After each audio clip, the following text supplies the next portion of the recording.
Today, I'll be playing through Pokemon Emerald, but there's a twist. After every battle, my Pokemon will randomly swap to a new one, meaning this Mew right here could turn into a Groudon next battle. And after every gym, I will add a new Pokemon to my team. To add to this, I will also not be using items during battle, and I'll also keep track of how many times I white out during this run. My goal is to keep it under 30, but let me know how many times you think in the comments. And now, with that all being said, during my stroll through the woods, I see a middle-aged man getting mauled by a raccoon, so I do the sensible thing and rob his man purse. Inside, I find the best starter in the Hoenn region, Torchic. Listen, I'm just saying, Mudkip isn't even the best water and ground type Pokemon out there. But it doesn't even matter, because my KFC turns into a little cactus man and pricks the feral Zigzagoon till it passes out. And as a reward, I get to keep my little buddy. But in return, I have to beat up this guy's son, so me and my Clamperl get washed by his weird looking puppy, so that's my first knockout of this run. Running it back, my Swablu shows why Mudkip isn't the best starter, and now my challenge officially begins by facing the rock type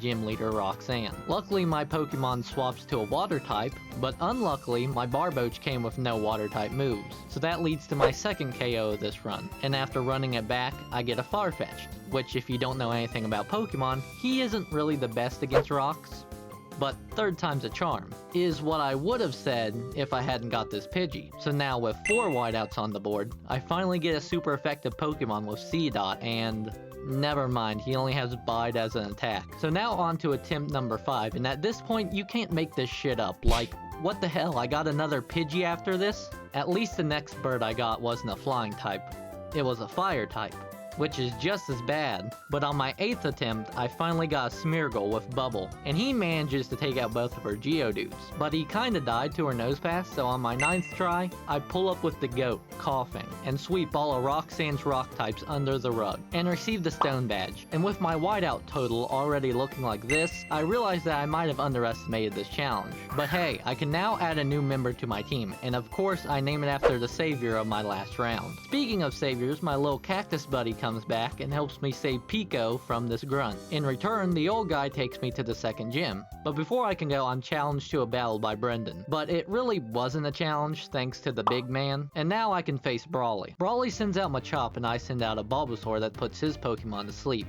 and I beat it up for its lunch money. Then he sends out Meditite, so I poison it with Bulbasaur and send out Girafarig to confuse it. Last up was Makuhita, and Girafarig absolutely solos it for the second gym badge. And after I get my third teammate, I head to Slateport and beat up the local criminals, and on my way to the third gym, I run into Brendan, who wants to challenge me to another fight, so my big ass beetle takes out his sewage covered duck. My little guy comes in to take out his, I'll let you guys say the name in the comments, and finally his amphibian falls to my bug, and my silly little guy evolves into a bigger silly guy. So now in my fight against Wally, wait, I don't have my little guy anymore. Anyway, my appropriately named Pokemon beats his Ralts, and now I face Watson. And this fight alone brought my number of total whiteouts from 10 all the way up to 34 whiteouts total. I'll save you some time by just telling you how I won, but even that attempt was cutting it close. My team consisted of a Clefairy, a Marill, and a Graveler. My goal was to have Voltorb self-destruct on Clefairy, but instead it KO'd Clefairy and self-destructed on Marill, rip the goat. But lucky for me, Graveler was able to tank his Electrike, Magneton, and Manectric, giving me the third gym badge, as well as a fourth teammate that I named after my lost little buddy from earlier. After spying on 2 evil organizations, I make the choice any 10-year-old would, climb an active volcano and beat up their leader. But instead, I'm the one who gets beat up, so after running it back with a water type, this fight became a lot easier, just like Flannery's gym. My Whelmer completely destroys her Numel, as well as her Camerupt and the creature's name who will remain unsaid.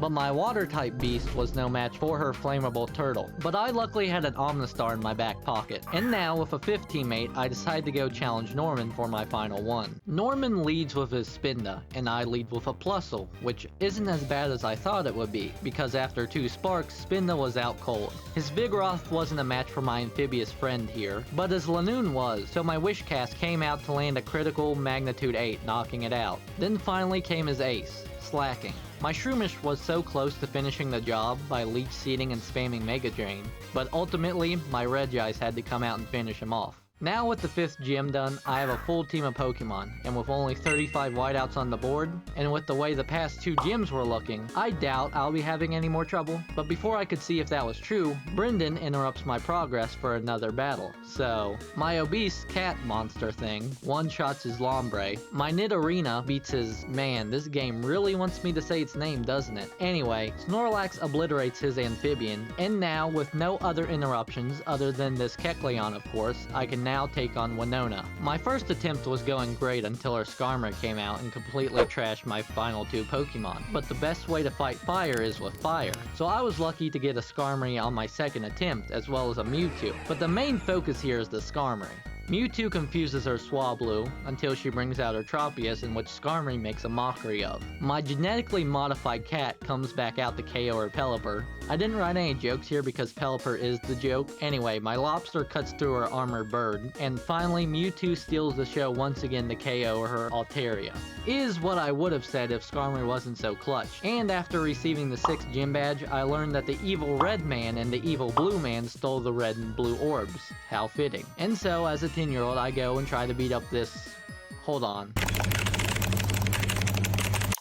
40-year-old man, and once again I get my ass humbled. So after running it back, my New York-sized rat takes out his discount werewolf, everyone's sleeper pick takes down his flying New York rat, and finally my little snake guy gives his camel a concussion. And that must have pissed him off because he sends Groudon to attack Earth. I'm not really sure why, but what I do know is that Tate and Liza isn't going to be a walk in the park. In fact, this gym made me contemplate why I was even doing this in the first place. This gym alone took me 30 attempts, so even if Watson was a cakewalk, I still would have failed my goal, but enough complaining. You want to know how I did it, so... Tate and Liza send out Claydol and Xatu, so I send out a Claydol of my own and a Quillfish. And the first thing I do is self-destruct with Claydol, knocking out every single Pokemon that's on screen. And from there, Tate and Liza's Lunatone and Solrock were no match for my Dark-type Tree Stump and my Manta Ray. And after receiving the Mind Badge, my total number of losses so far was a staggering 67 whiteouts. After the Tate and Liza massacre, I go and beat up the leader of another evil organization, with my unripe pair taking down his werewolf wannabe, my emo version of Lugia washes away his Crobat, and finally my ripe pair slices up his shark for sushi. And because Archie lost, he decides to wake up Kyogre, so it and Groudon can fight for control over landmass, until Rayquaza shows up and puts them to bed. And now, with no more environmental disasters, I can take on the final gym. Now this gym was going to be a cakewalk. I mean, look at this layout. What can stop it? Seadra. Seadra stopped this run. This bastard had Double Team, Rest, Ice Beam, and Water Pulse. This thing would spam Double Team, then Rest, and once enough damage was dealt, then magically wake up and spam Double Team again. Oh, but that's not the worst part. Oh, no, no, no. Anytime it used Water Pulse, Confusion always landed, and caused my Pokemon to hit themselves without fail. I've been playing Pokemon for 7 years now, and I don't think my Pokemon have ever missed this many moves in a run ever. And to rub more salt in my wounds, my next attempt at this gym was completely carried by a single Kangaskhan. This Kangaskhan did more for me than 4 legendary Pokemon. But now with that done, all that was left was the Elite Four. But you guys remember Wally, right? His chicken with hypothermia falls to my Electabuzz, and so does his cat. His Magneton gets one-shotted by my flammable dog, as well as his Roselia. And finally, his Shiftry helps me crush Gardevoir, bringing me to face the Elite Four. Sydney and his Dark types were first up, and to be honest, I lucked out by getting a Kyogre that swept through his entire team. And as for the 2 grass types he had, well, I had a Rapidash to take care of them. Then again, I get super lucky during my fight with Phoebe and get a Mightyena with Crunch that swept through her entire team until it ran out PP. So from there, Raichu took control and led me to face Glacia, where my Rayquaza managed to take out her Celio. Then my Magcargo took out her Glalie, just so her Walrein could sweep my entire team until I sacrificed Solrock to take it out. Things were going okay until our next Glalie used Explosion on Magcargo, but he took it like a champ, and all he had to do left was KO our last Pokemon, and back for round 2, it starts off with a bang. Literally. From there, my rat took out her first Glalie, my Electabuzz came in for a Celio, the second Glalie fell to my very own Seadra, and finally Electabuzz came in for round 2, knocking out her Walrein, taking me to face the last member of the Elite Four, Drake. And for a third time in a row, I luck out by getting not one, not two, but 3 different ice types that completely wreck his team. Also, Chimecho helped too. And now, all that was left was the champion Wallace. He starts out with Wailord, and I start out with Weezing, and you can probably guess what I did. But anyway, my Machamp takes out his Wish Cache and is following Tentacruel, before I switch into Magmar and burn his Lily Pad to a crisp. After that, my Mew tries their best to take out Gyarados before getting knocked out themselves, so Machamp comes in to deal the final blow to his Gyarados, as well as he finishes off Wallace by one-shotting his Gyarados with Hair. And now, with Wallace defeated, I can say that you can indeed beat Pokemon Emerald with a team randomizer, and my whiteout counter was at a whopping 69 losses, so maybe next time I'll do better. If you like this video, feel free to subscribe and help out the channel, and if this video does good, I'll do this challenge in Pokemon Platinum as well. But anyway, thank you all so much for watching.